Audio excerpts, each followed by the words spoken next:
로보티지는 호재일까요? 악재일까요? 일단 딱 주가가 하락하는 거 봤을 때 악재다라고도 볼 수 있겠는데, 네, 안녕하세요. 주식은 역시 기리기리새 기리십니다. 안녕하세요, 기리분들. 자, 오늘 갑자기 장 끝나고 로보티즈라는 기업의 유상증자 소식이 등장을 했습니다. 그래서 많은 기업들이 좀 깜짝 놀라셨을 것 같은데요. 특히 최근 들어 로봇주의 상승이 단기간 나타났었고, 그때 로보티즈가 정말 뜨겁게 올랐기 때문에 실망감이 좀 크지 않나, 이런 생각도 해볼 수 있겠습니다. 자, 그래서 오늘은 유상증자에 대해서 간단하게 한번 보도록 하고, 그리고 로보티즈가 호재일지 악재일지, 유상증자는 언제는 호재고 언제나 악재인지, 그런 것들을 한번 심플하게 공부해 보도록 하겠습니다. 같이 공부하시죠. 렛츠 기릿. 자, 유상증자에 대해서 보도록 하겠습니다. 아마도 이걸 보시는 분들은 지금은 이제 로보티즈 때문에 오셨겠지만, 하지만 장기적으로도 내 주식에 유상증자가 등장했어요. 이제 그런데 이게 뭔지 잘 모르겠어요. 그래서 들어오신 분들이 많으실 거라고 생각합니다. 대부분 이런 궁금증을 가지고 계실 텐데요. 첫 번째, 어느 날 내 주식이 급락했어요. 왠지도 모르겠어요. 뭐 유상증자 어쩌고 저쩌고 있어요. 그리고 두 번째는 갑자기 내 계좌에 이상한 주식이 들어와 있어요. 이거 도대체 뭔가요? 해킹 당했나요? 그리고 마지막으로 유상증자, 아니 내가 유상증자를 뭐 2개 맞을 리는 없지만 2개 종목에서 유상증자를 맞았는데, 그런데 하나는 주가가 오히려 오르고 한 개는 또 빠지는 모습이 나타납니다. 언제 호재고 언제 악재예요? 이러한 질문을 가지고 계실 것 같습니다. 그리고 오늘 나온 로보티즈의 유증 같은 경우에는 1000억원 유증, 애프터 마켓에서 8% 급락, 이러한 이야기를 확인할 수 있죠. 보통은 유상증자가 악재라는 생각을 다들 하실 것 같은데요. 자, 그렇다면 유상증자가 뭔지부터 한번 보도록 하겠습니다.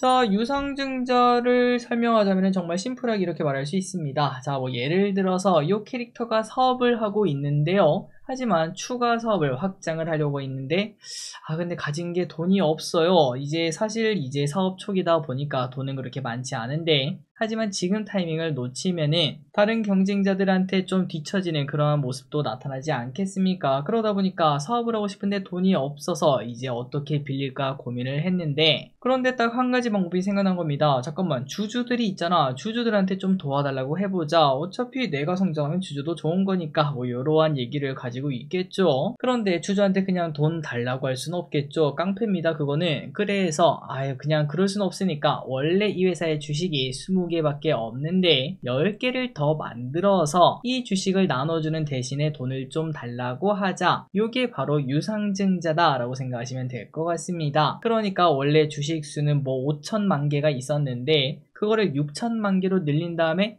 1000만 개를 우리한테 판다고 볼 수 있겠죠. 자, 그런데 그때 중요한 건 이겁니다. 여기 보시면은 20개와 30개 있죠. 그런데 중요한 거는 뭐죠? 맞습니다. 요 회사와 요 회사는 지금 당장은 똑같은 회사라는 거. 그렇기 때문에 그전에는 회사를 20개로 나눴기 때문에 이 하나의 파이가 커 보였지만, 하지만 30개로 나뉘게 되면은 하나의 파이 자체가 작아진다고 볼 수 있고, 그걸 우리는 희석되었다, 내 주식의 가치가 떨어졌다, 이렇게 말을 합니다. 그러니까 이제 예전에 한 주랑 이제 지금 한 주, 유상증자 지나고 난 다음에 한 주의 가치가 다르기 때문에 보통 우리는 이 유상증자를 악재라고 말을 합니다. 주주 입장에서요. 어쨌든 유상증자는 이렇게 말할 수 있겠는데요. 기업이 신규 주식을 발행해서 자금을 조달하는 방식이라고 생각하시면 될 것 같고요. 방금 전에 봤던 내용 다 이해하셨죠? 자, 그런데 이제 여기서 우리가 궁금한 건 이겁니다. 아니 길이, 그런데 이거 유상증자 가끔은 호재로도 인식되더만 도대체 왜 그러는 거야? 자, 여기 보시면은 뭐 이노스페이스 25%나 급락했다고 합니다. 그리고 뭐 샤페롤이라는 기업도 20% 하락. 그런데 이거는 우리나라만 그런 게 아니에요. 미국도 마찬가지예요. 미국에 있는 서클도 유상증자를 때리자 시간에서 급락하는 걸 확인할 수 있습니다. 주주 가치가 희석되니까 하락하는 게 거의 당연하다고 볼 수 있겠죠. 하지만 그 반대도 있습니다. SCM 생명과학이라는 기업은 유상증자 소식이 나타나자 상한가를 가는 모습이 나타났습니다. 이거 도대체 왜 이런 거야? 뭐 작전주야? 뭐 이런 생각도 들 수 있는데, 자, 여기서 중요한 건 이겁니다. 호재와 악재가 좀 나뉘어져 있죠. 일단 호재부터 보자.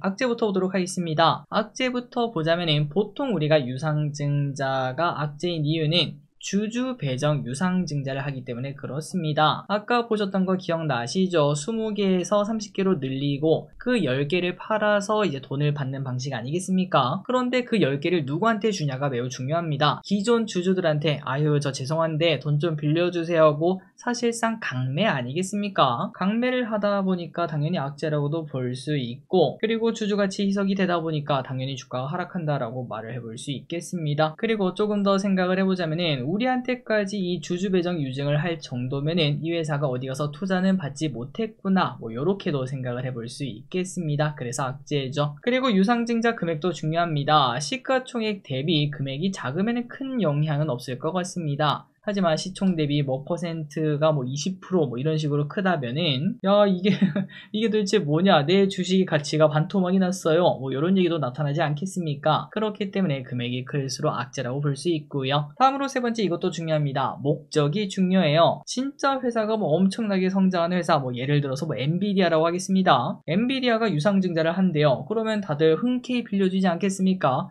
아유 그래 너희 잘하고 있어, 더 열심히 해, 이렇게 말할 수도 있겠지만, 하지만 어떤 회사가 유상증자를 하는데 목적도 불분명해요. 뭐 자기 회사를 위해 쓸 거고 운영 자금으로 얼마 쓸 거고 뭐 이런 식으로 사실 주머니에 들어가면 어디에 쓸지도 모르는 그러한 목적은 무조건 악재다라고 말을 해볼 수 있겠습니다. 그리고 마지막으로 반복되는 유증, 거짓말이 잦다라고도 볼 수 있겠죠. 유상증자를 했다는 거는 큰 돈을 땡겨갔는데 그 돈으로도 이제 어떠한 결과물을 만들지 못했기 때문에 또다시 유증 을 하는, 당연히 이 회사는 더 이상 투자하면 안 되겠다, 그런 식으로도 볼 수 있겠습니다. 뭐 예를 들어서 계속 돈을 빌려가는 친구라고 말할 수 있겠죠. 하지만 그 반대로 호재도 있습니다. 왼쪽에 보이시는 이 두 가지가 있는데요. 첫 번째, 3자 배정 유증입니다. 유상증자를 우리한테 하는 게 아니에요. 제3자한테 유상증자를 하는 걸 이제 3자 배정 유증이라고 하는데, 이거를 우리는 보통은 투자를 받았다라고 해석을 합니다. 뭐 예를 들어서 A라는 회사가 삼성전자한테 유증을 받았다, 1000억 원 유증을 했다, 그러면은 그 회사는 뭐 일단 기본 상한가는 찍고 시작할 거라고 볼 수 있겠습니다. 삼전한테 돈을 빌린 거와 마찬가지고, 그리고 우리가 이제 삼전에 대한 그 믿음이 있지 않겠습니까? 야 그거 얼마나 좋으면 삼전이 돈을 빌려주겠냐, 뭐 이러한 심리가 반영되면서 호재가 되는 걸 확인할 수 있습니다. 그리고 두 번째는 뚜렷한 목적입니다. 과거 2차전지 시기 때 좀 많이 있었던 것 같은데요. 2차전지 붐이 일어나면서 나는 이 돈을 받아가지고 어떠한 공장을 지을 거예요, 어떤 광산을 살 거예요, 그런 식으로 뚜렷한 목적을 가지고, 물론 그게 미래에 가면 진짜인지 아닌지 성공했는지 아닌지는 알 수 없지만 그때 당시에는 야 이거는 괜찮다, 지금 충분히 빌려줄만 하다, 이러한 판단이 내려지는 거 있지 않겠습니까? 그때 또한 당연히 호재다, 이렇게도 볼 수 있겠습니다. 물론 이거는 해석 여부가 좀 갈릴 수 있긴 하지만 그거를 빠르게 파악하는 게 또 주식 투자의 실력이겠다라고도 볼 수 있겠습니다.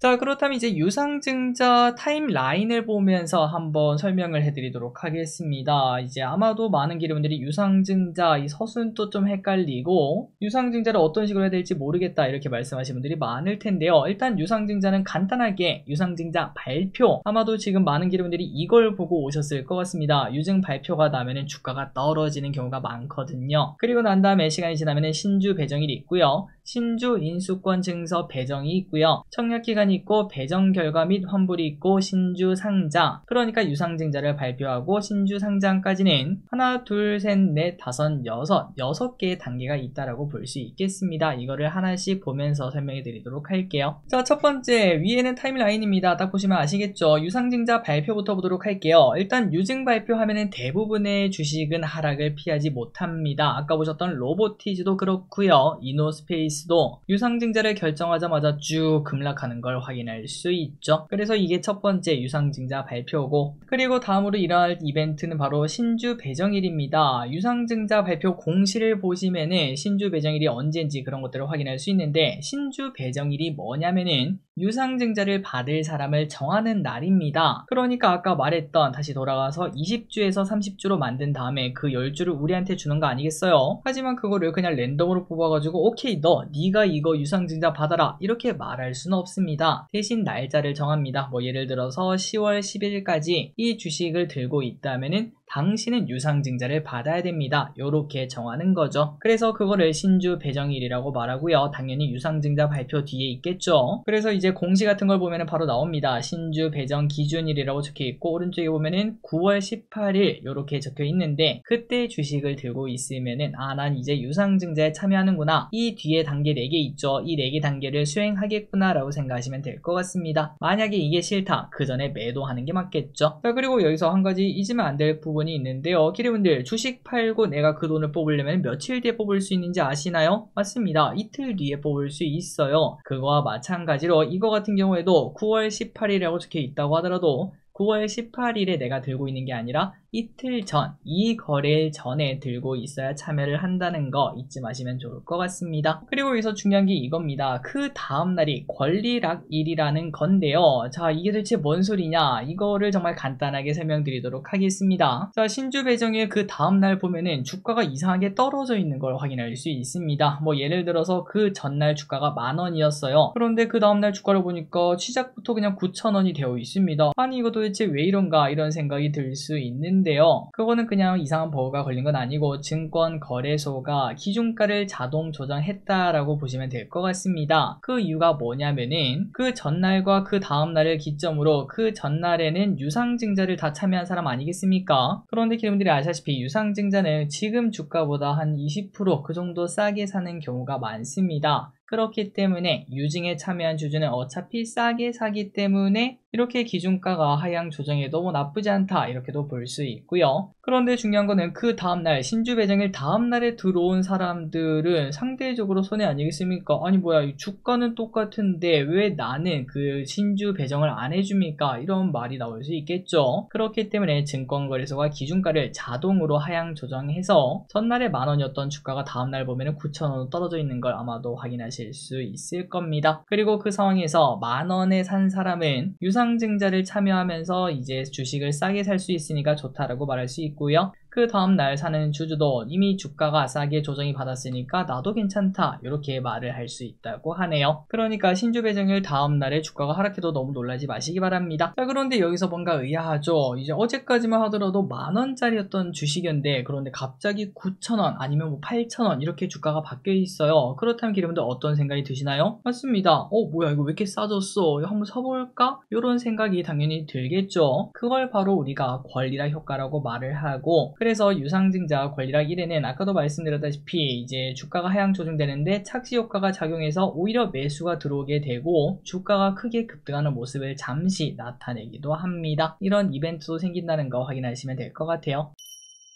자, 그리고 다음입니다. 신주 인수권 증서 권리 배정 이걸 보도록 하겠습니다. 신주 배정일에 내가 주식을 들고 있었다면은 그렇다면 며칠 뒤 내 계좌로 요런 게 들어오게 되는데요. 자, 위에 있는 거는 일단 A라는 주식이고요. 그 다음에 밑에 있는 거는 A라는 주식 그 다음에 뭐 땡 R 요런 식으로 적혀 있을 겁니다. 금액은 상대적으로 많이 적은 금액이고요. 자, 그렇다면 이제 이게 도대체 뭐냐? 여기에 대해서 아마도 궁금해 하실 것 같은데 이게 바로 이제 권리입니다. 권리. 내가 이 유상증자를 참여할 수 있는 권리를 말을 하고 그리고 또 특이한 거는 이 권리를 사고 팔 수도 있어요. 이거를 주식이랑 똑같이 시장에다가 주식처럼 팔 수 있고 안 팔고 들고 있으면 유상증자에 참여하겠다는 의미다 라고 보시면 될 것 같습니다. 그러니까 다시 봤을 때 이 A라는 주식이 있고 A7R 요 기업이 있죠. 요 권리를 그냥 주식을 매도하면은 그만큼 그냥 먹고 이제 유상증자는 참여하지 않는 거고 그걸 팔지 않고 들고 간다면 유상증자에 이제 진짜로 참여한다고 보시면 될 것 같습니다. 자, 그래서 이제 청약기간이 되었습니다. 땡땡 주식 7R을 우리가 팔지 않고 계속 들고 있었어요. 그렇다면 이제는 무조건 빼박 참여를 하셔야 되는데요. 만약에 참여 안 하면 그만큼 그냥 손해라는 거. 손해인 이유를 말씀드리자면 요 7R을 매도했다면 최소한 몇만 원이라도 벌지 않았겠습니까? 이제 뭐 내가 들고 있는 주식수마다 다르겠지만 그런데 그 권리를 참여도 안 했는데 팔지도 않았으면 당연히 손해겠죠. 자, 그래서 어쨌든 이걸 들고 있다면 유상증자에 참여를 해야 되고 아까 보셨던 그런 공시를 보면은 청약 예정일, 시작일과 종료일이 있습니다. 요때 우리가 청약을 참여를 해야 되는데 자, 청약을 어떻게 하는가? 가장 편한 방법은 그냥 전화하시면 됩니다. 신주 인수권 증서 매매 기간이 끝난 다음 바로 전화해서 예약 청약할 거예요 라고 말을 하면은 당연히 그냥 거기서 설명을 다 해줄 거고요. 거기서 그냥 하라는 대로 돈 얼마 넣고 기다리면은 알아서 청약이 되는 걸 확인하실 수 있을 겁니다. 저 기릿이 마지막으로 유상증자 했을 때가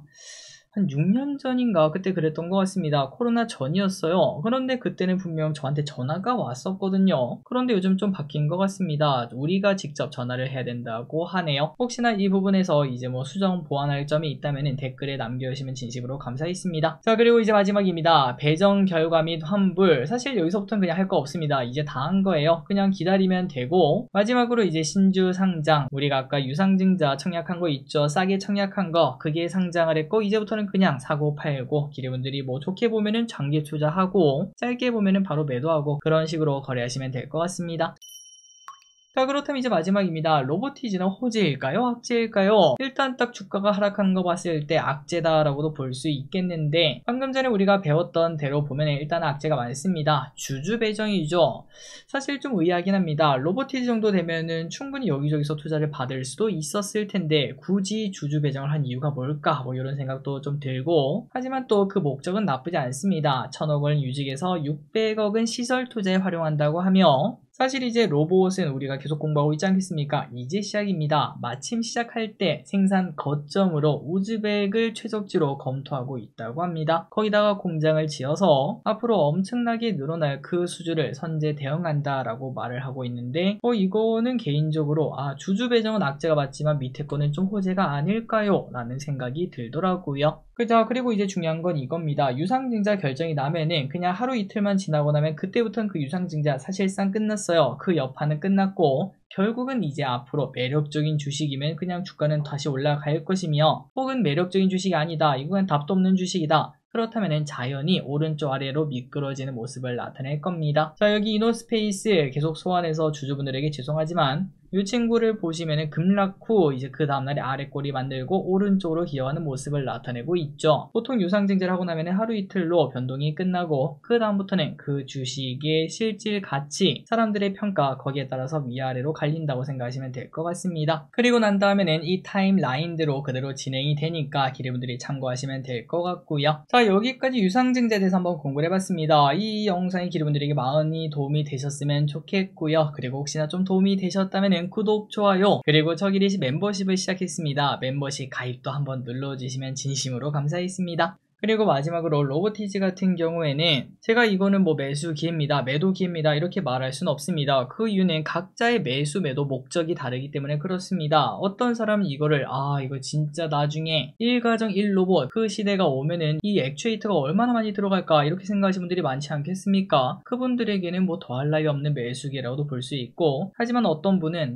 나는 그냥 짧게 보면 돼, 그런데 손해보는 건 너무 싫어, 그렇다면 지금처럼 이렇게 변동성이 클 때는 당연히 적합하지 않은 투자처라고도 말을 해볼 수 있겠죠. 결국은 제가 이제 어떠한 해석을 하는 것보다는 기리분들이 어떻게 보는지가 매우 중요할 것 같습니다. 참고로 이틀 전에 저 기리시 로보티지에 대해서 공부한 영상이 있거든요. 이틀 전 파랭이 영상을 한번 참고하시면 도움이 좀 되시지 않을까라는 생각이 듭니다. 지금까지 기리셨습니다. 빠이요!